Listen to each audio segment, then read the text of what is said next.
Hello, my name is Michael Salmony, and I'm welcoming you to another episode where we look at the most interesting people around fintech and modern digital finance. And today I'm really thrilled to be talking with Ruth Wandhöfer, who is, well, she's absolutely everything. She's the woman of the year and power woman and university lecturer and author and knows everything about this whole topic. And if you haven't met her before, it is high time you did. So welcome, Ruth. Very nice to see you. Hello, And thank you. and we'd like to explore with you more the sort of UK angle of open banking and open finance and regulation. So maybe you can just give us a quick view on where you think things are going there. Yes, so with Brexit, of course, the UK has split off from the Europeans, and that means that also no longer in future any work we're seeing in Europe around the PSD3 and the payment services regulation is being necessarily copied or mimicked at the same time. In fact, in the UK, we have not seen any proposals on how they are going to take PSD2, what we have right now, forward. Whilst open banking, which is one of the elements of PSD2 in terms of introducing third parties and data sharing in a secure way, is of course something that UK has been leading on with the creation of the open banking implementation entity at the time, and the fact that the API for open banking was very standardized, but also tested in terms of the conformity testing and assurance in the market, which meant that initially the big nine banks that had to follow this order of the CME9, the Competition and Markets Authority, and later on the majority of payment providers, which came into the fold for this API standard, are actually performing the way they should on the implementation and performance of the API. And that has been really the crucial layer that is so necessary to also enable third parties to do a good job when it comes to fintech services around account information and payment initiation. So you're saying that maybe the UK sped a little bit ahead because of their better standardization, maybe also better governance and a few other things. But maybe Europe is onto something now with this revision of PSD2, and then the UK might be left a little bit behind. Is that what you're saying? Well, not necessarily, but the European Union is, of course, a far more complex market. And that's where we have seen that we had different standardization pockets, where, for example, we have the Berlin standard, one of the more dominant ones, where people are starting to implement it. But we've seen in practice, to the detriment of the third party community, that not every bank had the right API implementation, the right data sets, the right uptime. So, quality and uptime of existing APIs in payments for open banking in Europe has been a challenge, which is now being addressed with the payment services regulation at European level, which is, of course, a critical win for the third party community, subject to this, of course, coming to the fore. What I do see as a challenge for the UK is the fact that they have not yet started to work truly on a next iteration of the payment services regulations there. And that, of course, will be important even though we know there's no more cross-border connection between Europe and UK, it still is quite important for providers that operate both in Europe and the UK, because we would like to achieve consistency as much as possible. Maybe another challenge for the Europeans that continues to be one, which is slightly different in the UK market, is the fact that at a European level, we see a key role, of course, for the European Banking Authority in terms of regulatory technical standards under PSD2, and of course, likely involvement in PSD3 and payment systems services regulations. But it is the European Banking Authority. And what we've seen in practice was banks not necessarily doing everything in their gift to conform to PSD2 to enable third parties to come in. And we've also seen that the European banking authorities never necessarily only focused, they focused only on some aspects of the PSD implementation, but often the competition angle as a real fundamental principle has been missing, because the banking authority is there for the banks, not for the third party fintech payment providers.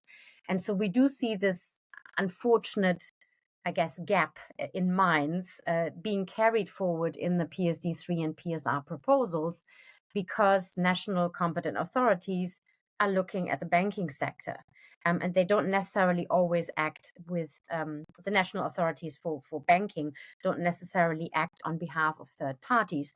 So there needs to be more of a conscious addition of competition authorities, both national and European wide, that balance it out to an extent that we have a real competitive market for fintechs in payments to strive.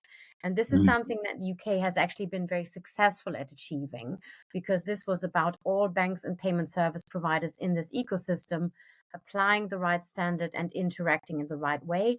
And we've seen through the last years of practice a lot less barriers and issues coming up in the UK compared to the many barriers that, of course, the European Third Party Provider Association, with its membership, has been able to identify at European level. Yeah, I mean, this is what I meant with the governance thing, right? I mean, the UK is very much driven by the competition authority to get more innovation and competition in there. We don't really have a competition authority in that sense in Europe at all. And also, as you say, it is rather more driven by the banking. I remember talking to Imran when he ran the OBIE in the initial thing, and he said, we just listen to the third parties, we listen to the banks, we listen to else, and then we make our own decision, and that's what guides us. It should be the best for the customer. And that, I think, was a lovely principle, and that's why I think the governance succeeded well. But you point to some issues. I mean, one thing I've also been wondering is this hypnotism almost with VRP. It looks like the UK is only looking at VRP as the next step, whereas in Europe there's open finance and dozens of other APIs and functions. What is this? What is this fascination with this one function? Well, I mean, I guess when I was the chair of the Payment Systems Regulator Statutory Panel, we did a digital payment review 2.5 years ago almost. And one of the practical steps out of it, which was really an element of enabling more the third-party provider community, was VRP, because at the time it was something, variable recurring payments, that really should only apply to sweeping money from your current account to another account to another account. And of course, there are many more functionalities. And so one of the recommendations was practically to say we should not restrict the use of VRP to sweeping. We should allow many other use cases so that customers can use this, particularly when they are buying utility services from gas and electricity companies, and particularly also enabling use cases for more vulnerable people in the population that maybe have issues with direct debits bouncing off, but they could potentially pay off a electricity bill over a certain amount of time using that more flexible functionality. So this is sort of where this comes from. And I guess what we've seen is people jumped on this particular piece as opposed to exploring many other ones. We've also seen the OBIE going through a governance change with JROC, the Joint Regulatory Oversight Committee, where we had the Payment Services Regulator and the Financial Conduct Authority being involved with the industry to take this to a new governance. There's now an open banking trust entity that has been established and that is being tasked to take this forward. And I presume out of this, because their mandate is a lot more than payments, their mandate is really to turn open banking into open finance and open data. This is something we will see in the next year or so, where a lot more use cases and API standards will be developed exactly to address this point. I also know that the Center for Financial Innovation and Technology, CFIT, is actually working on 2 active sandbox cases at this point in time, particularly using open finance for lending and distribution of credit, where we are starting to see new API data sets and data flows built on open banking. So we are working on tracking this to the next level, but you will start to see more as the new trust open banking entity becomes more operational. And so for now, VRP was one of the big things that people want to execute and deliver. And of course, just to add, in terms of regulatory change in the UK, the Payment Services Regulator also is requiring all payment providers by October to be subject to the app scam regulation.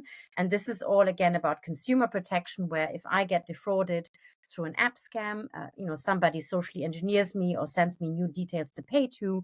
In the past, it was usually my bank reimbursing me the money. And of course, the beneficiary bank that actually allowed the transaction to be passed on to a potentially fraudulent account didn't need to do anything. And the payment systems regulator felt it's more fair if sending and receiving providers share that reimbursement charge. So from October this year, if I have an app scam situation, my bank reimburses me straight away. That's part of the rules within 5 days. But equally, my bank can claw back 50% of that lost amount from the beneficiary bank or payment service provider, which is there to entice the whole banking and payment services industry to up their games on fraud mitigation and fraud detection tools. That's a super interesting development. By app, you mean APP, authorized push payment fraud, right? You don't That's right. mean using an app, a banking app, right? Yes. Yeah, that's going to be super interesting how that plays out, because will that mean that the banks will hold back on offering digital financial services because they're more liable, or will it make fraud better, or maybe a bit of both? So that's a very interesting case to watch. Or Right, our increase. time is now over, Exactly. Ruth, I'm afraid. Yeah. So thank you for raising so many interesting topics, which each would merit a lot more depth, but you've been super interesting as always. Thank you very much, Ruth. And I hope all the people watching this channel have enjoyed that. You may also want to look at Eric de Colombier's interview, where he talks about the PSR and now enforcing the rules like the UK has done for many years. So I hope to see you again in this channel. And thank you again, Ruth, for being so very interesting, as you always are. Pleasure, Michael. Thanks.